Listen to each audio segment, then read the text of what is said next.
জি আসসালামু আলাইকুম স্যার, আমি ফুড ফ্রেন্ড থেকে বলতেছি। আপনার একটা পার্সেল ছিল, যে লোকেশন দেওয়া আছে সেই লোকেশনে কি চলে আসবো স্যার?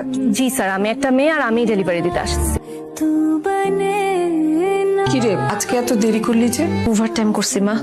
আশেপাশের মানুষজন আজে বাজে কথা বলে। শোনো মা, এই যে মানুষগুলো আজে বাজে কথা বলে তারা আমাদেরকে একবেলাও খাবার দিবে না, সেটার টেনশন নিতে হয় আমার।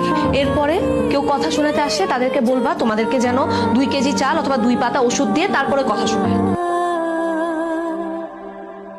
ভাইয়া আমার এই অর্ডারটা ছিল। অর্ডারটি রেডি হতে একটু সময় লাগবে।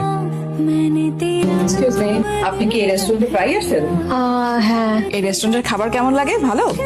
আমি আসলে খাই নাই কখনো, আমি ফুড ডেলিভারি করি, খাবার পিক করতে আসছি। আমি আসলে ভীষণ অবাক হয়েছি, মানে আমি এই রেস্টুরেন্ট ব্যবসায় আছি অথচ জানতামই না যে মেয়েরা ফুড ডেলিভারি করে। আসলে তোমার এই পেশাকে সবাই স্বাভাবিকভাবে নেবে না সেটা আমি জানি, আর এটাও